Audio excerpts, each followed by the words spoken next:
Welcome back.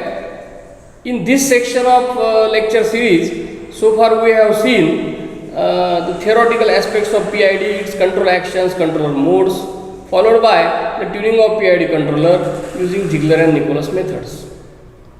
So now the concept of controller parameters, that is controller gain, controller parameter related to integral action and derivative actions, is well percolated. Today we will see the design of PID controller from the given time domain specifications, which is also referred as a root locus approach. So let us begin with it. Let us begin with the diagram of closed loop system. So the closed loop system with controller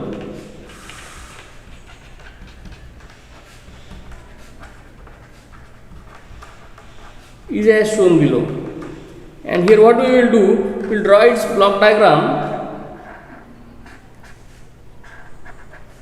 and from that we will move to design approach. Controller having transfer function GC of S, system for which the controller is designed having transfer function G of S, then the unity feedback, negative feedback. So let this be input set point R and this is the output Y, and then the closed loop transfer function of this system is given as G of S, GC of S upon 1 plus G of S, GC of S. So now the transfer function is available and its poles are the roots of characteristic equation. The characteristic equation will be 1 plus G of S into GC of S.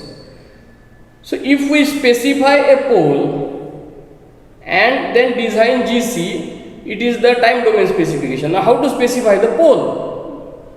The system may have multiple poles if the system is of higher order, but we have seen the concept of dominant poles.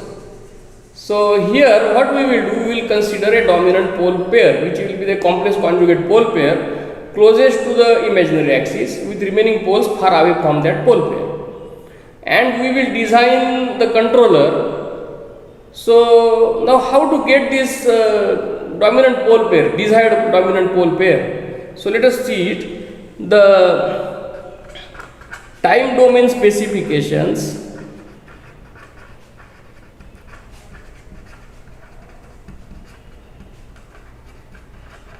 that can be considered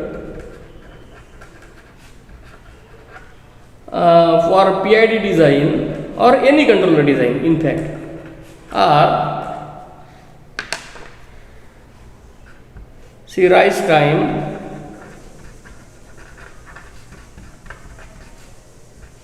peak time,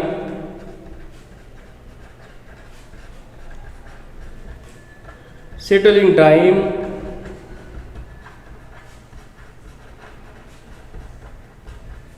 peak overshoot,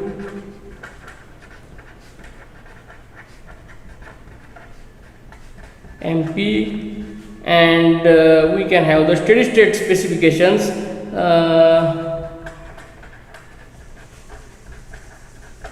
that is steady state error and static error constants, because steady state error can be represented in the form of static error constants Kp, Kv, Ka. So from the first four, these are the transient specifications, what we can get zeta and omega in from transient specifications, transient performance specifications, any two, either say MP and TP or MP and TS or MP and TR, any two specifications. So one will be the peak overshoot and other can be any time specification. We get, what do we get? Number one, damping factor zeta, and number two, natural frequency of oscillations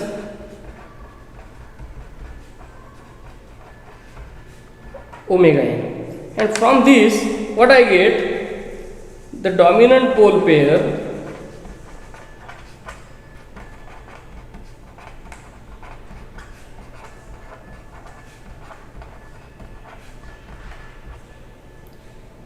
SD equal to minus zeta omega n plus or minus j omega n under root 1 minus zeta square, and thus the dominant pole pair is now available. Next is the closed loop characteristic equation is, in this case, 1 plus g of s gc of s equal to 0, and that means if this is the root of this characteristic equation, so if SD is one of the root of closed loop characteristic equation, then root locus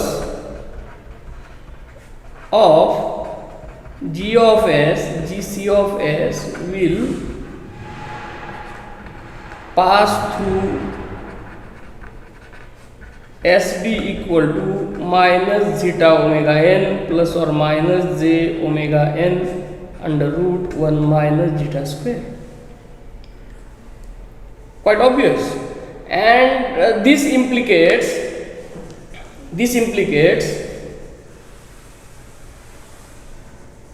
that, so magnitude of g of s gc of s is always equal to 1, condition number 1. Angle of g of s gc of s is equal to say 180 degree, and that is at s equal to SD, so I will make SD gc of SD.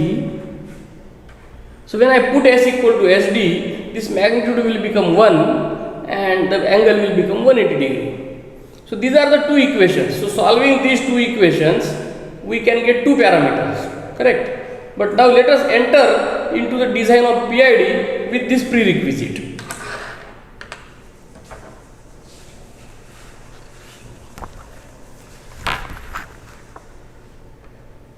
So the transfer function of PID controller is GC of S is equal to Kp plus Ki by S plus KdS. We will use Kp, Ki, Kd parallel structure of the PID, and then from once we get Kp, Ki, Kd, we can find out KCTITD also. So now with this GC, what we get is, I rewrite this as GC of S, G of S at S equal to SD is equal to 1, and so G of SD magnitude into, because it is, if it is in the product, we can segregate it, Kp plus Ki by SD plus Kd SD is equal to 1. Similarly, angle of GC of SD into G of SD will be 180 degree. So solving these two, we can get two coefficients from this, and the third coefficient, solving EQs, I will mark them 1 and 2. Let this be 1 and let this be 2. We can get two parameters of PID. Then what about the third? The third parameter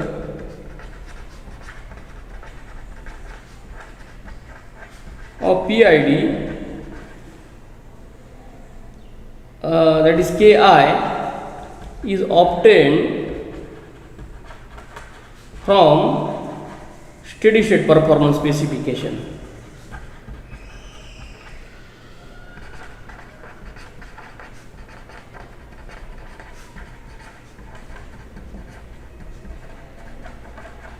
So what is done? Initially Ki is obtained from the steady state performance specification. That Ki value is substituted here in the two equations. So we have two equations. If we solve the two equations, we will get the remaining two parameters Kp and Kd. But the procedure is quite time consuming and tedious. So what one can do is the formulae. The formulae can be derived. The formulae for Kp and Kd can be derived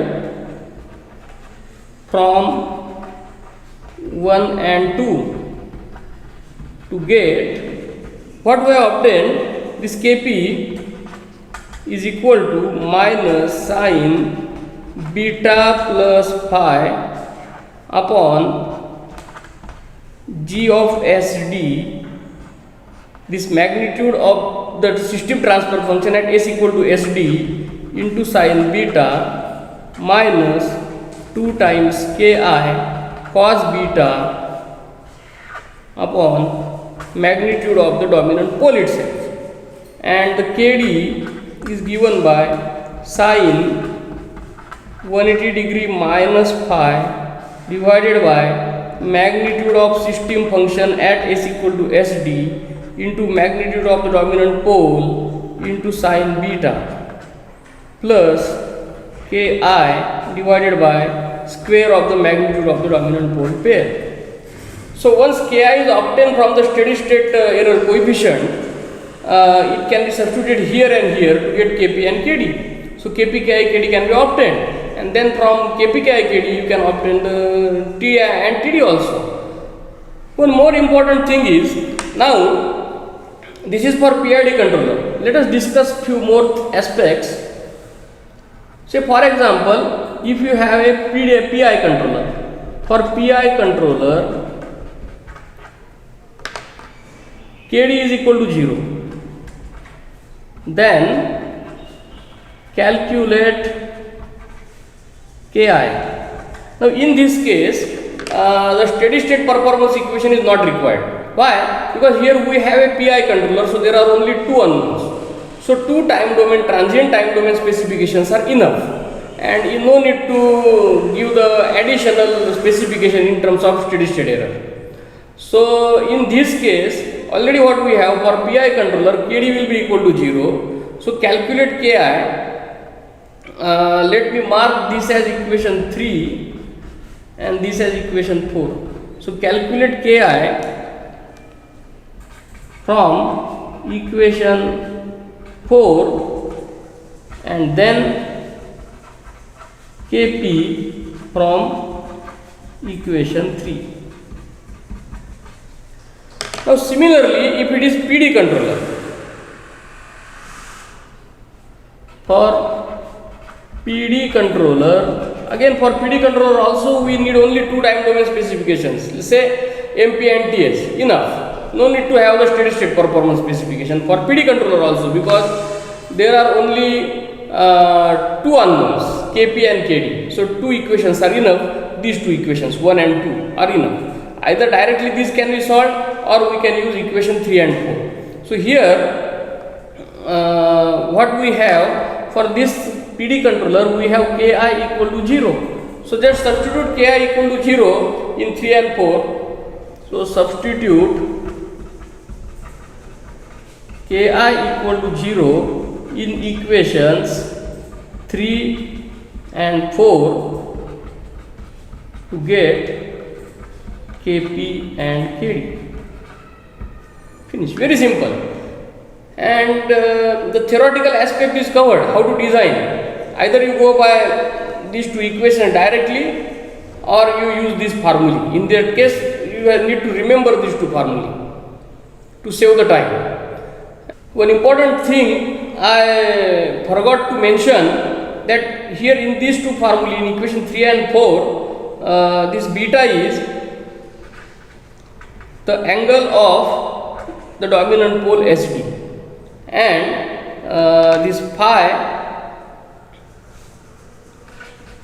is the angle of the transfer function of the system with S equal to Sd.